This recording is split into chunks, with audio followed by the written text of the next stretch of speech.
Today's episode of the Bleav in Steelers podcast is brought to you by betonline.ag. Football season has come and gone. The offseason is here. There's still a lot you can bet on in terms of where quarterbacks will play in the 2022 season. A lot of other sports to bet on as well. NBA, college hoops, NHL, UFC, all in full swing. If you want to place a bet on any of the action, betonline.ag is the place to do it. Whatever sport, whatever category, how much money you got, whether it's a lot or a little, make sure you go to BetOnline to see if you can increase your enhancement.ag. Yeah, Ike, I'm trying to line my pockets here. You can do just that at betonline.ag. Head to the website or use your mobile website to sign up today and receive your 50% welcome bonus on your first deposit. Just use our promo code Bleav, that's BLEAV, to get started. BetOnline, where the game starts. All right, cue the music. It's time to start the show.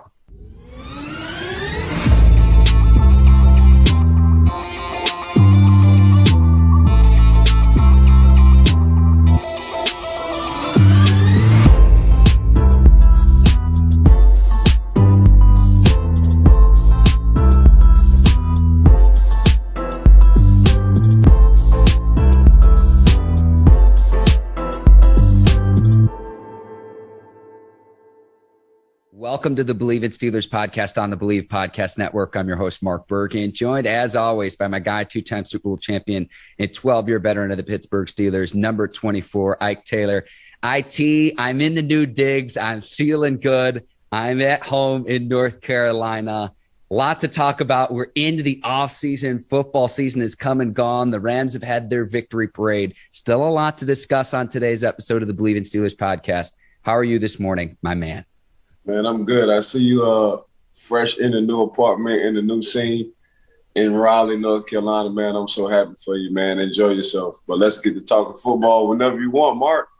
Yes. So on today's show of the Bleav in Steelers podcast, we'll talk about which is the best NFL team in need of a quarterback this offseason. Quarterback carousel is going to get underway very shortly. Rams had their victory parade just yesterday, Ike, but we start. Steelers have a new offensive line coach, and that is Pat Meyer, Mike Tomlin's fifth different offensive line coach since the 2019 season. So, Ike, I know we both wanted to bring back Mike Munchak to Pittsburgh, but I hope Pat Meyer can bring some stability, some personality, and some attitude to this offensive line that has undergone major changes the last few seasons. I mean, I think you hit it on the head with the adjective you just used, personality. So I hope Coach Pat have a strong and different kind of personality, an old school personality, because that's exactly what the offensive line needs, especially in the AFC North. If you look at the Cleveland Browns and you see what they do in the running game, they got some kind of attitude. Yeah, the Cincinnati Bengals, their offensive line gave up a lot of sacks because I think the offensive coordinator wanted to throw the ball because they got a guy named Joe Burrow, and he can pretty much do it. But when it came down to the running game, they had a personality. I mean, if the Cincinnati Bengals would have stuck to the run game, Joe Mixon had 15 carries for 75 yards in the Super Bowl. So you can only imagine if he would have got 25 carries. But if you just look at the Baltimore Ravens as well, they got some kind of personality because they're able to run the ball. And that's exactly what the Pittsburgh Steelers need when it comes down to the offensive line. They need some kind of personality, a mean personality, if you want to compete in the AFC North now. Because I just named three teams who can run the ball whenever they want to, and Pittsburgh is at the bottom of the barrel when it comes down to the running game. Now, don't get me wrong. They had a 1,000-yard run at Najee Harris. Najee Harris did his thing as a rookie. He performed as a rookie. But the personality part, which you said is a perfect adjective, something the Pittsburgh Steelers didn't have. Yeah, and Ike, it took till like week 17 for Harris to rip off a 40-plus yard run. So I hope that can be a part of the Steelers' offense in the 2022 season. Now, Meyer comes over from the Carolina Panthers, where he spent the last two seasons, also has experience coaching the units of both the Bears and the Chargers. So he brings that experience with him to the table. But Steelers were in need of an offensive line coach because Adrian Clem left the Steelers late in the season to take the University of Oregon job. His assistant, Chris Morgan, coached the line for the final two games of the season. However, and in the postseason, got hired away by the Bears 2 weeks ago. So that was the reason why the Steelers had an opening there. And again, it goes back since Mike Munchak left in 2018. When Munchak was the offensive line coach, the Steelers didn't have problems running the ball, averaging more than 100 yards per game throughout Munchak's tenure, with the exception of the 2018 season. But remember, the 2018 season was the year Le'Veon Bell had his contract dispute with the Steelers. So it's getting back to running the ball. It's getting back to, this is why we drafted Najee Harris in the first round a year ago, because you know what your MO needs to be to have success from the Pittsburgh Steelers, and that's running the football and playing stout defense, particularly when it gets colder and colder in the months you want to be playing your best football: November, December, January, hopefully February, when you're competing for Lombardi trophies. Yeah, you said it best, man. That's the adjective I'm just going to stick with, the attitude. So coach bring a little attitude. Coach Pat Meyer bring a little attitude to the offensive line, because usually the offensive line coach is damn your assistant head coaches every time on every team. And the reason why, man, because they have that kind of attitude. They're alpha males when it comes down to leading the team. They have a no-nonsense kind of approach. So we shall see, Mark. Yes. So the Steelers finished 29th in rushing in each of the past 3 seasons, including dead last in the league in 2020. That's why they bring in Najee Harris, allowed 38 sacks last season. So Ike, I know I've been critical about a young Steelers offensive line when you start 2 rookies in the 2021 season and a second-year player in Kevin Dotson, but you had a lot of turnover, a lot of player turnover. But I also liken it to, you now have your 5th different offensive line coach since 2019. So here's what I mean by this, Ike. I go back to when I was learning how to drive a car. When I was very, very young, when I was 16 years old, I would get in the car with my mom, who would want me to drive 5 to 10 miles per hour under the speed limit. I would get in the car with my dad, who would want me to drive the speed limit, maybe 5 miles per hour or over the speed limit, no more than that, go with the flow of traffic. And then I would get in the car with my older brother, who would say, floor it, man, I got to go 10, 15 miles per hour over. He's got to get to where he needs to go. My point being, if you have different offensive line coaches and you're a young player, you're very impressionable and you're hearing different things constantly from your different head coaches. And so, again, I hope that if Pat Meyer brings anything, not just the personality, but some stability to the Steelers offensive line, that's what I hope to see. And I'll know that this hire is successful if he's around for years to come as the offensive line coach for the Pittsburgh Steelers. Yeah, we shall see, Mark. I mean, it's been a carousel when it comes down to the offensive line for the Pittsburgh Steelers. I don't know if that's a good thing. I don't know if guys are leaving because they're that good at offensive line. I don't know if guys are leaving because they really don't trust what the Pittsburgh Steelers are doing in their run game. So time will tell. For me, I'm gonna go with number 2. You know, if everybody leaving, something ain't right when it comes down to the offense and what the Pittsburgh Steelers got the offensive line doing, because if you've been ranked number 29th, 28th, and 27th, and 30th in the league the past 5 years, that's not a good sign. So Pittsburgh obviously got to fix the offensive line situation. And yes, the stability part needs to be there as well. Well, that's why I want to give the Steelers the benefit of the doubt, because I've been as critical as anyone about the line play with the Steelers, but it goes back to the draft capital. When you haven't drafted a first or second rounder, dating back to 2012, when you drafted David DeCastro, an all-pro player at the guard position for your offensive line. And then if you spend $12 million, and that was what the salary cap allocation was for the Steelers for their offensive line in the 2021 season, in life, you get what you pay for. In $12 million, there are tackles in this league, elite level guards in this league, who make that amount of money, who make that salary in one season. And so if you get what you pay for, $12 million, that ranks near the bottom of the NFL. I've been critical about offensive line play, and that you got to open up holes for the running game. You've got to keep your quarterback upright in the passing game. But again, if they haven't had stability from the coaching that they've received too, Ike, you mention this all the time to me when we talk about quarterback play. Whenever we see a quarterback succeed or struggle in this league, first question you always ask is, who are his coaches? I'm wondering the same thing about the Steelers offensive line, considering that Pat Meyer is now the 5th different offensive line coach that the Steelers have had since 2019. It hasn't been that long of a span. Again, personality and stability are 2 things that I hope he brings to the table for the Steelers. Yeah, it's about that time. It's about that time to get back in the hunt. for the offensive line. But then again, man, you just got to see what the OC is thinking, and I think Pittsburgh offensive coordinator was thinking, man, if y'all give me a quarterback who's somewhat mobile, my offensive line wouldn't be giving up all these sacks. If y'all give me a quarterback who somewhat is not predetermined on where he wants to throw the ball, yeah, then it's going to help us out major. If y'all give me a quarterback who don't mind getting under center and handing the ball off, because I was at Memphis as offense coordinator in college, and I think I got 2 or 3 guys at running backs to the league, and they played very well. That's what I think. So now I think at that position, the quarterback position, they're young, so the quarterback is going to be mobile. So that's going to help the offensive line out a lot. And now as a offensive coordinator, man, we can get under center and get back to these play action passes if we need to. So now we got 2 options. We can air the ball off. We can air the ball out if I feel like their secondary isn't that good, or if I feel like their D-line isn't that good either, or their front 7, we can just run the ball the whole game. So that's what I think it was, man. So to me, offensive line and offensive coordinators go hand in hand depending on who the quarterback is. And now it's a new day and age.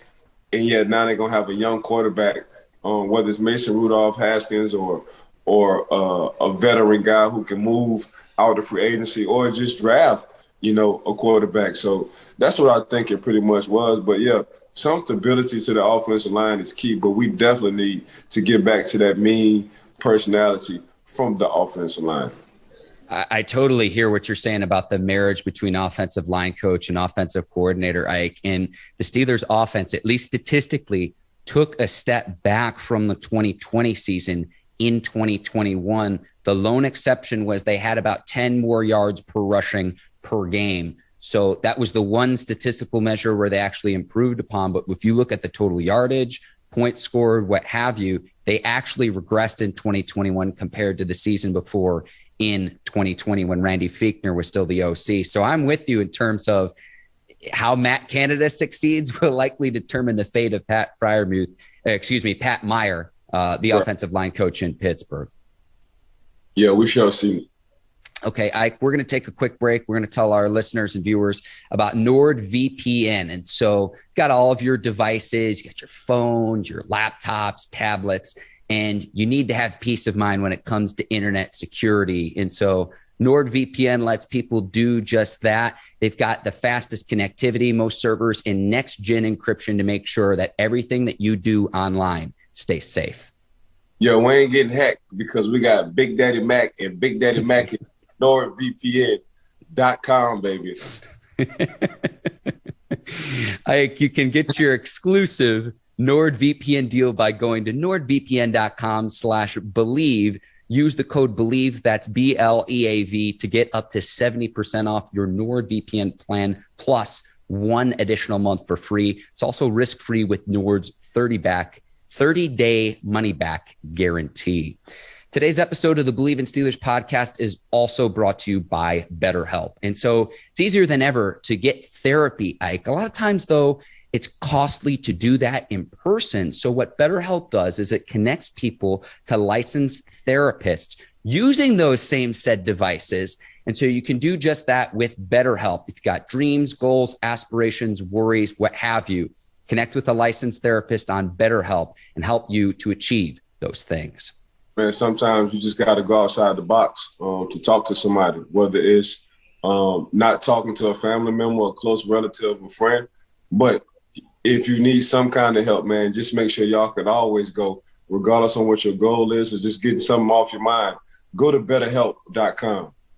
BetterHelp is customized online therapy that offers video, phone, and even live chat sessions with your therapist. You don't have to see anyone on camera if you don't want to, Ike, but you can if you do. It's much more affordable than in-person therapy, and you can start communicating with the therapist in less than 48 hours. So the podcast is sponsored by BetterHelp, and Bleav in Steelers listeners get 10% off their first month at BetterHelp.com/Steelers. You can see that on your screen right now. That's BetterHelp, BetterHelp.com/Steelers. Ike, I'm not going to lie to you. Your ad reads are always on point, and I'm trying to match your level, but you're always the absolute best. The GOAT ad reader, Ike Taylor. That's a freestyle all day. Whatever just comes to my mind, I just try to put it together. So Ike, the Rams hosted their Super Bowl victory parade on Wednesday. Quite the celebration. Sean McVay saying, run it back, run it back. Aaron Donald saying, we've got a super team. We can bring the super team back. Some challenges with this, though, because the Rams don't have a first-round draft pick until the 2024 season. But with a lot of cap restructuring, they could create more than $70 million in cap space restructure. So what that means, and Ike, the Steelers are notorious for doing this, is they can take a player's current base salary for the 2022 season, convert that to a signing bonus, and then spread that money out over a period of time. So the Rams do have more salary cap space than it appears on paper, because if they restructure with a lot of players, you could be talking about re-upping, and the Rams could go to defend their Super Bowl title, something we haven't seen happen, back-to-back Super Bowl champions since the 03-04 New England Patriots. No, the Rams got some pretty good running backs, but when it comes down to the Super Bowl, they're not running it back. That's what they. I look at a lot of situations in how they got to the playoffs. You know, Ward dropped the pick for San Francisco 49ers.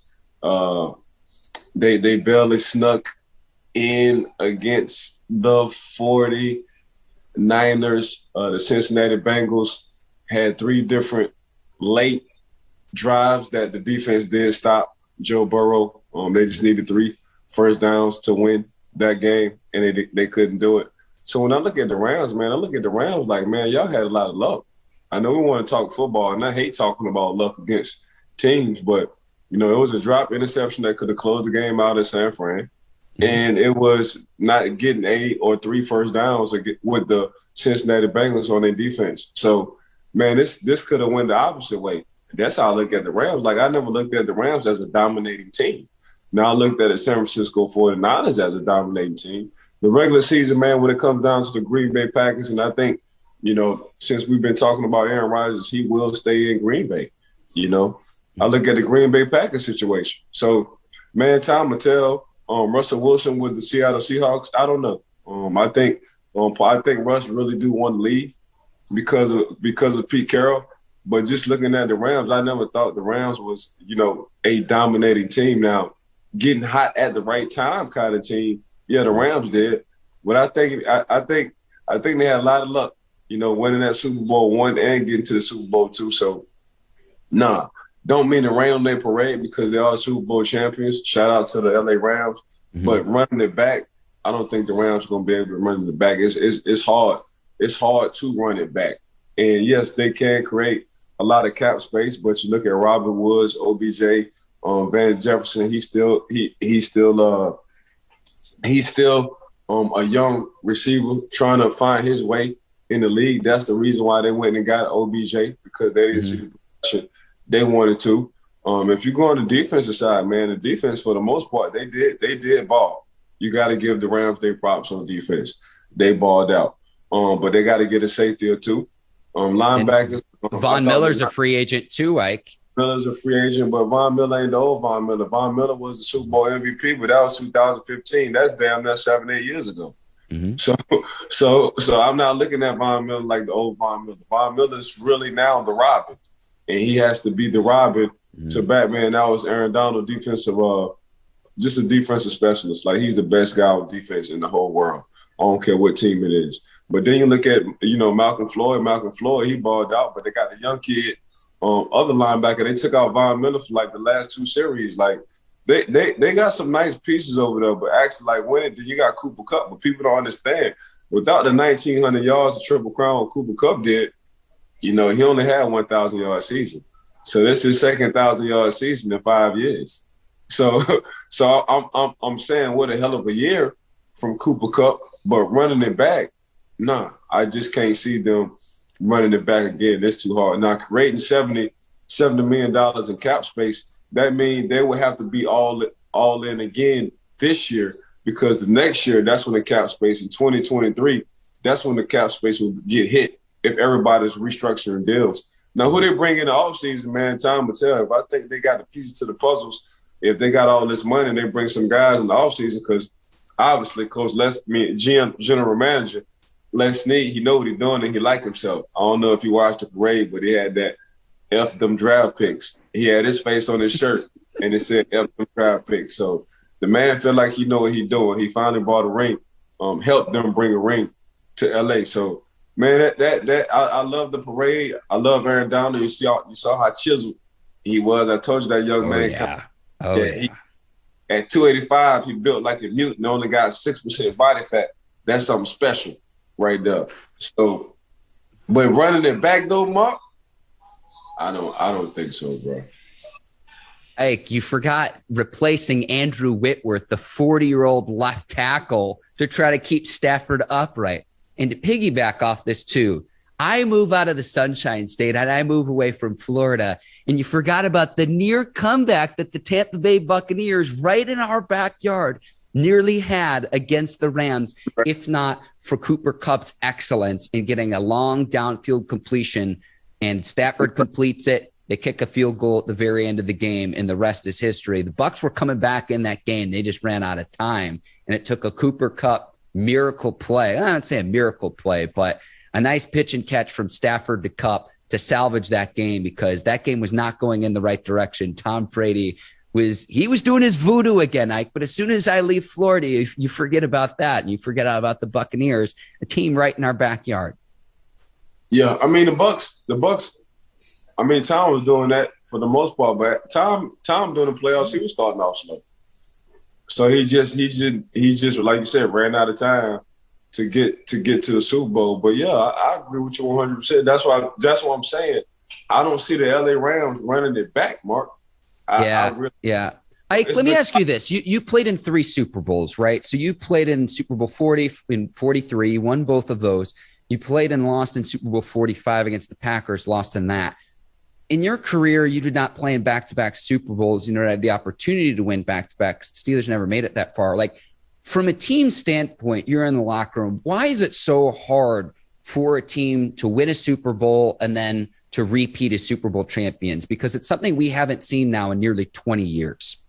That mindset you got to have a broke man's mindset. You got to be hungry. I'm talking about the whole team and the personality and the coaching staff. Like everybody has to be on one accord. The coaching staff got to understand that they just came in, they try to prove themselves after the Super Bowl. Like that's how the mindset of the coaches need to understand. The front office got to understand, man, I just got this job. I'm trying to prove myself. That's the mindset you got to have after the Super Bowl. Then you just get down to the players. So are you still on this Super Bowl high 6 months later? Or you're just acting like a rookie, man, I'm getting into the league. I need to improve myself. That's the mindset you got to have. So all 3 phases, the front office, the coaches, and the players got to have a mindset like it's something to prove. Because you can get caught up in being like, every time somebody talks smack to you, man, I won a Super Bowl last year. You ain't got a Super Bowl ring. Or every time you lose a ball game, man, I ain't worrying about y'all, man, we won a Super Bowl last year. Don't nobody care about last year. 2021 ain't got nothing to do with 2022. 2022, man, people trying to come after you. 1, because you are the reigning Super Bowl champions. 2, man, you got to be on. 2, that's the Super Bowl game for everybody. After you win a Super Bowl, everybody feels like that's the Super Bowl game for you. So you got the bottom of the barrel teams feeling like they beat y'all, they won a Super Bowl, and they got hope, and they got a chance. That's the mindset you got to have. Everybody is gunning for us.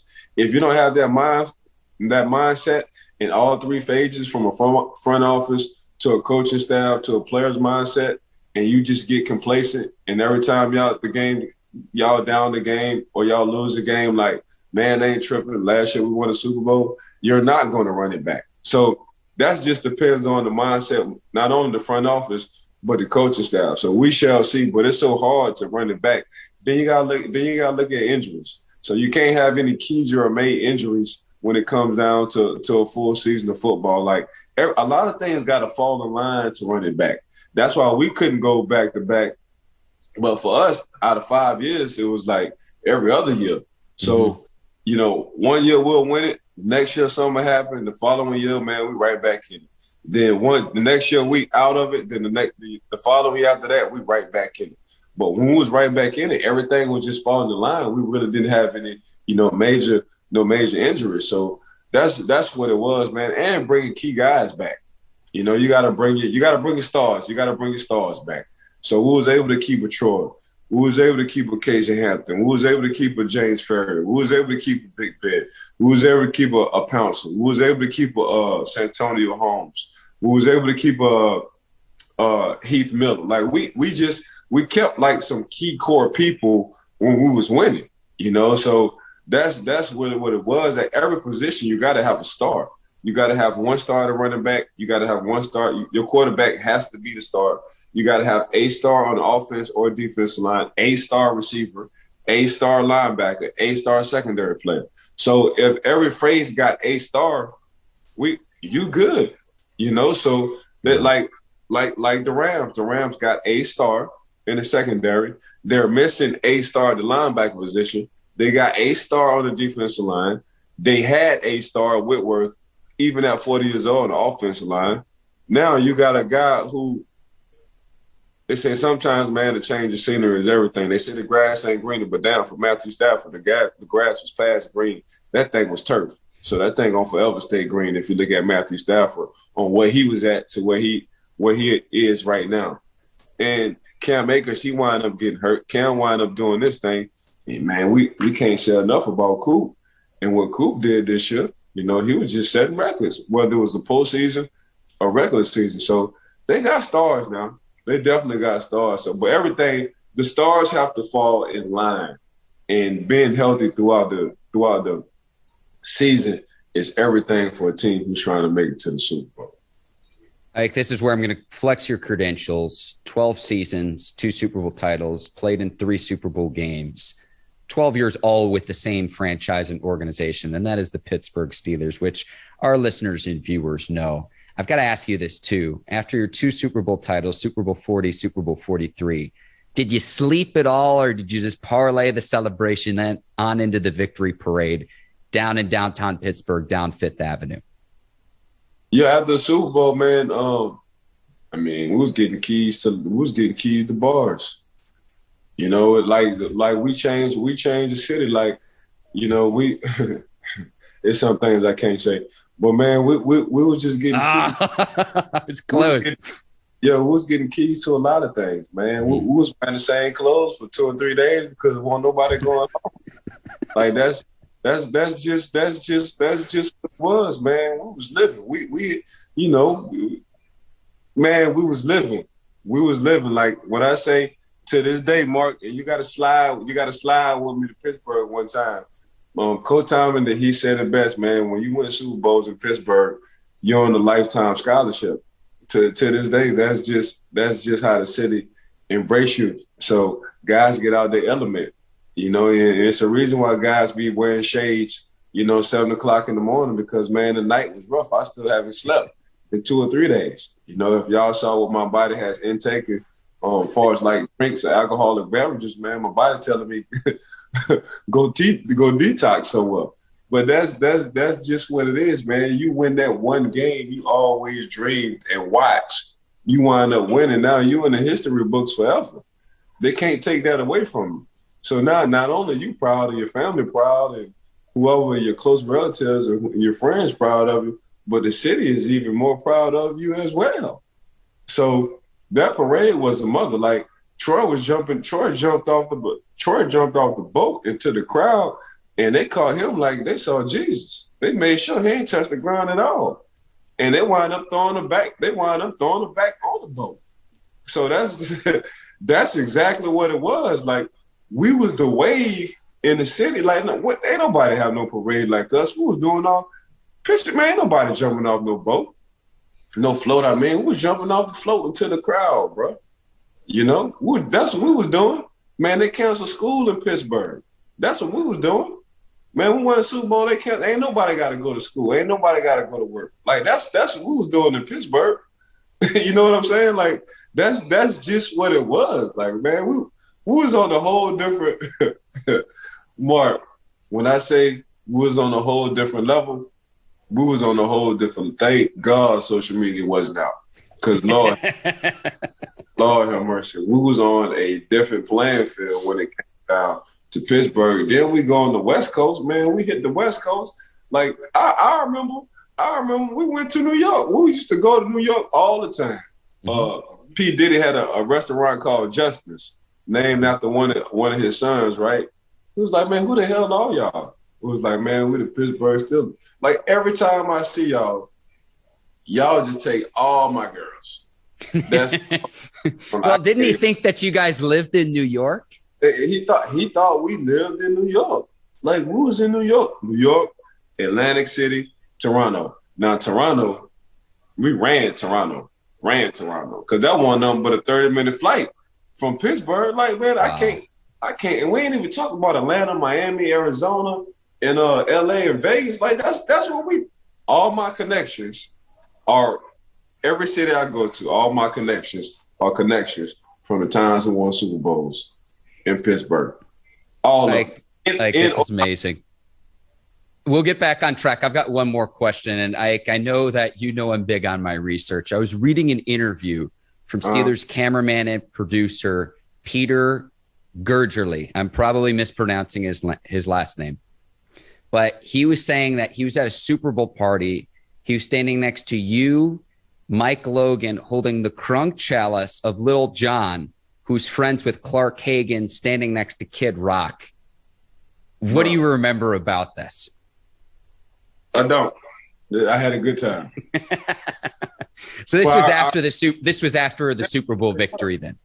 Bro, like us and Snoop, because Snoop is a huge Pittsburgh Steelers fan. So him and Joey Porter, they was super close. So I wound up being close with Snoop. I call him Uncle Snoop. Like, man, the Kid Rock, that's the one in Detroit. So Kid Rock was there, man. The Kid Rock was cool with Larry Foote, Clark Hagan. Like, man, you can't script what we was doing. Like, we was like rock star.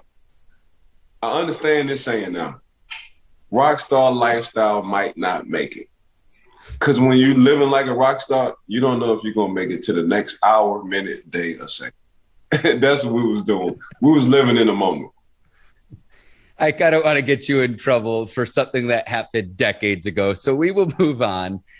A lot of teams need quarterbacks this offseason, and we've undergone the coaching carousel, which I always love talking about to see where all the dominoes land. But now, a lot of teams need quarterbacks. So I'll give you a list. Take this in any direction that you want, and you could even name a team that's not on the list. Following teams will need quarterbacks in 2022: Broncos, Steelers, Commanders, Panthers, Lions, maybe the Dolphins. We'll see what happens with Tua, the Buccaneers, and the New Orleans Saints. Of all the teams that need a quarterback, and say you're an elite level quarterback and you can decide which team I want to go play for, which of those franchises is most intriguing to you and why? I'm going to Tampa. Shit, I'm going straight to Tampa. The reason why I'm going to Tampa, I like their defense. They brought a lot of guys back. Coach Todd Bowles still sitting there, a former head coach. So he already certified as one of the top defensive coordinators in the league. And yeah, they lost Byron Leftwich. But what I do know about Coach Bruce Arians, if he wants to take control of that offense, he can take control. But he's going to wind up bringing somebody else up in the ranks as well. And then when you look at their offensive line and the pieces they got to the puzzle, like, yeah, do they need to bring Godwin back? I think so. But heck with this draft, they got some receivers coming out this draft, and we'll get into this draft later on in our shows throughout the upcoming weeks and months, leading up to the draft. But yeah, I'm looking at Tampa all day. No state tackles. They know how to win. I got a coach who's going to be hard on me. He's going to coach me well. He's going to be a no-nonsense guy.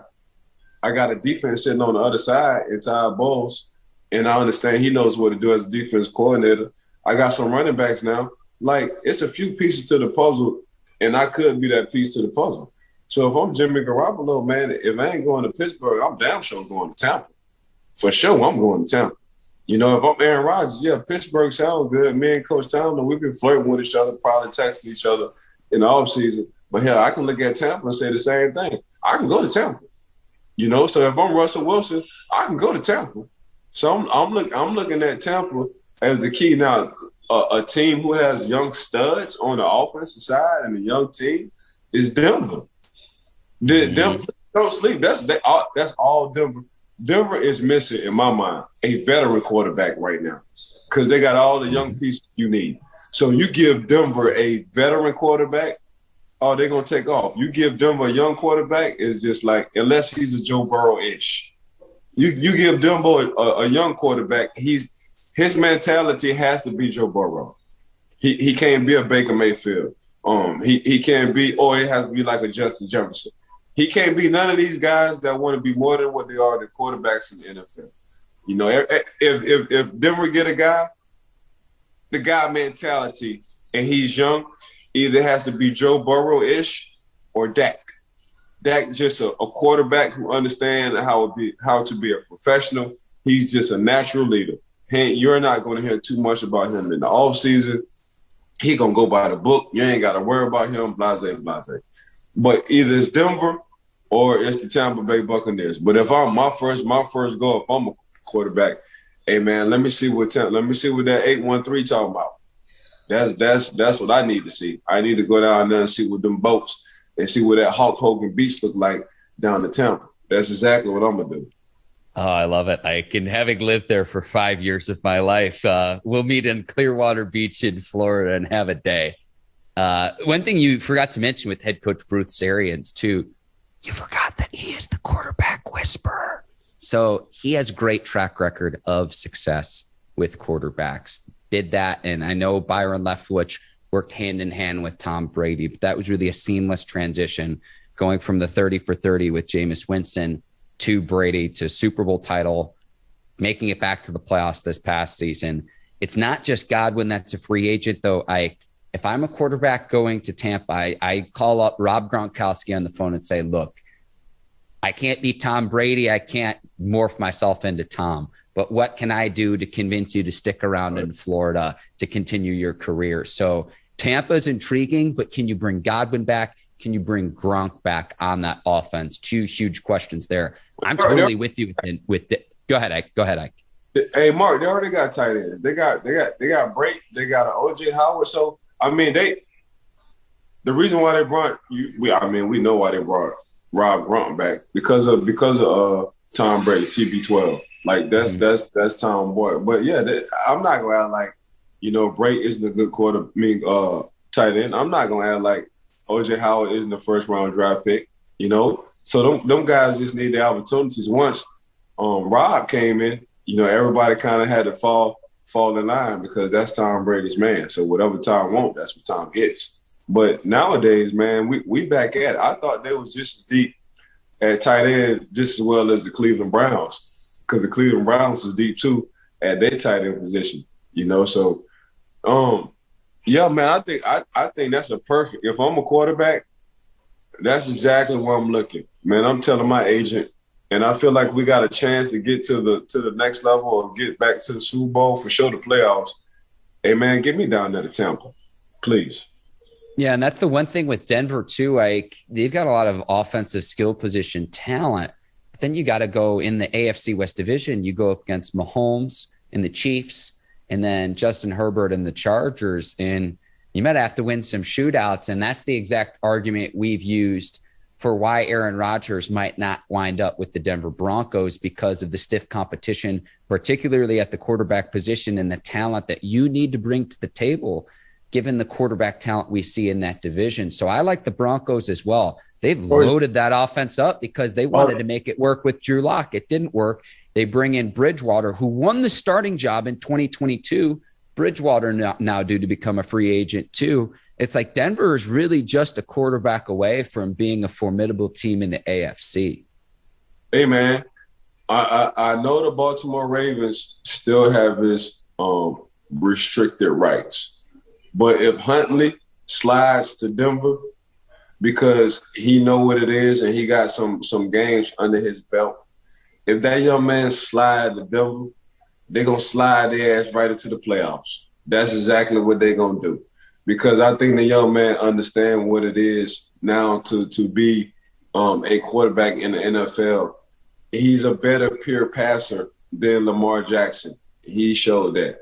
So all he needs now is a offensive coordinator who's going to groom him as much as he needs to be groomed with a young perimeter talent sitting over there with the Denver Broncos, Mark, I'm telling you, if Huntley slide his butt over there, it could be an issue for the AFC. That could be another young team, because if you go from 6 up, you looking at excuse me, you looking at Derek Carr and company. Then after Derek Carr, you're looking at Justin Herbert and company. Then after Justin Herbert, you looking at Lamar Jackson and company. Then after Lamar Jackson, you looking at Joey Burrow and company. Then you're looking at, after him, you're looking at Josh Allen and company. Then after Josh, you're looking at Patrick Mahomes and company. So when you want to say deep at that quarterback position in the AFC, them boys six quarterbacks. That's 6 teams I just named with some good quarterbacks, and I'm putting Derek Carr at number 6. Yeah, I'm going to go back to a 1920s baseball reference. That's like Murderer's Row, Ike, of a who's who of elite quarterbacks, all stacked in the AFC.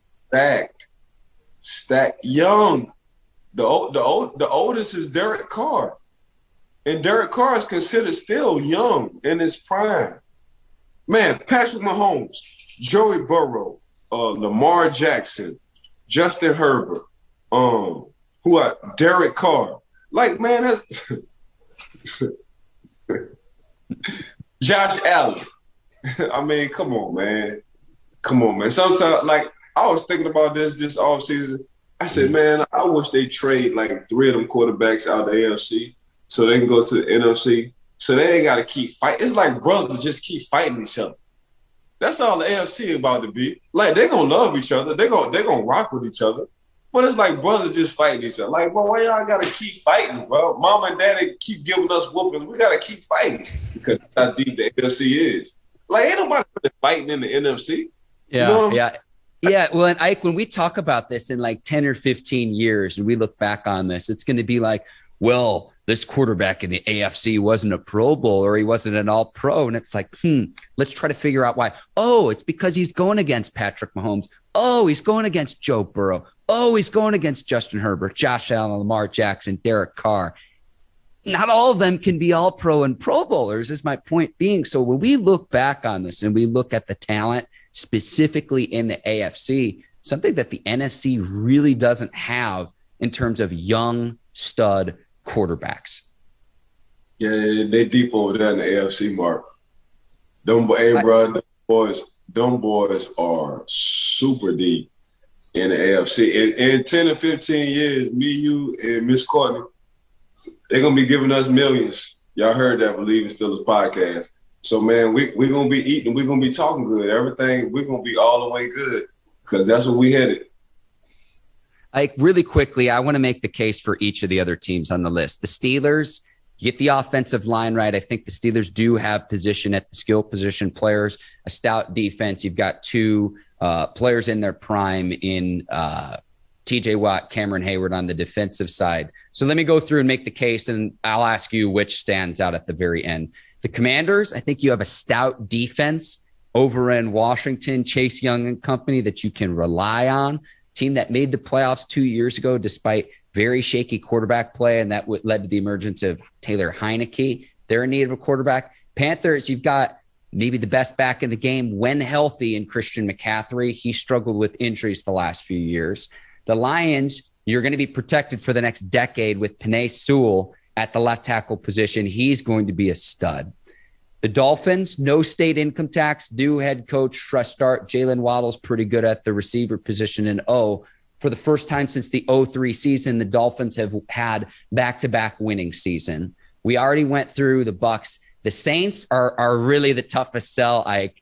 And it really depends on if Thomas, the receiver, can come back. But you're in salary cap hell at $73 million over the cap. So that's the one where it's like, it's tough for me to make the case for the New Orleans Saints. But of all of those remaining teams, do any of them stand out to you? Because we talked at length about the Broncos and we talked about the Bucs. Who stands out from that list? Which team? Miami. Because I'm thinking they quietly, they have probably one of the best secondaries. Miami. They got a good shot. I'm so mad they let go of their head coach because I thought on this year right here, it's all good. But I'm looking at Miami, and I'm trying to. Tua is a great guy. Do I think he's the answer for the quarterback for Miami? No. That's another good fit too, Mark. I mean, honestly, if I'm Aaron this Tampa, if I'm Aaron Rodgers or Russell Wilson, you 100% right. I'm looking at Tampa and I'm looking at Miami. I need to see who the OC. I got to see who the OC is. I need to see the OC. I need to see the resume of the OC for Miami. But Miami is not. Yeah, and Tua is under contract for the next 2 seasons. Ike, the Dolphins could decide to pick up the 5th-year option as well on his rookie deal. Really just kind of depends on how he plays. I'm with you. I haven't seen it so far, but he's going to get every opportunity to prove himself as a first-round draft pick of the Dolphins. But Dolphins also have a lot of first-round draft picks, so if they decide Tua is not the guy, they could also go through the draft to get someone as well to replace him as well. Dolphins do have options there. And Ike, we both know this, having lived in Florida, no state income tax in the Sunshine State either. None. Now, why you think I'm just sitting here? I ain't going nowhere. I'm gonna let you travel. You use the young stud, so I'm gonna let you 5 and travel. Me, I'm sitting my butt in the 407, and that's Orlando, Florida. Ike, save me a margarita, a one-of-a-kind Corona cigar, and some shrimp nachos. I didn't know I was doing it wrong all along, Ike. I posted the picture. It's on Instagram. Met up with you in Orlando on my way to North Carolina.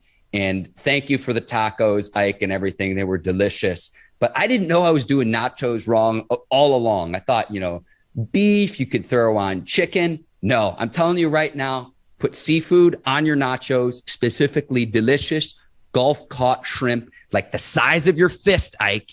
I've been doing it wrong all along. Thank you for showing me that, and thank you for your hospitality in Orlando. Hey, no problem, Mark.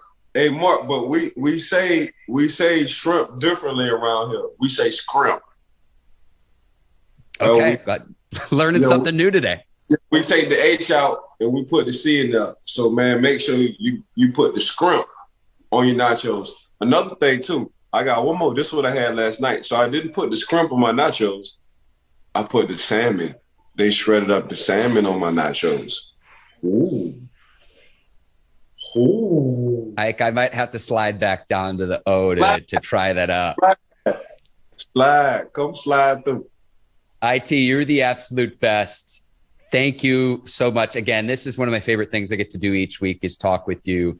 I want to thank the Bleav Podcast Network. Check out the other podcasts.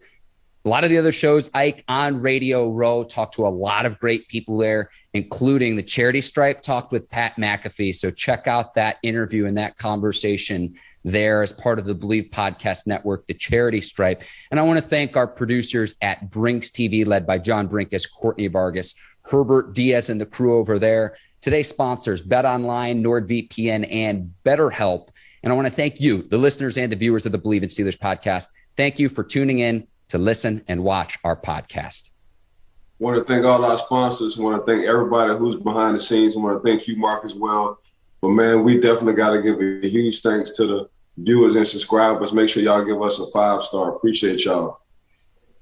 For Ike Taylor, I'm Mark Bergin. Thank you for listening and watching the Bleav in Steelers podcast. We will see you next week. Until then, take care and so long, everybody.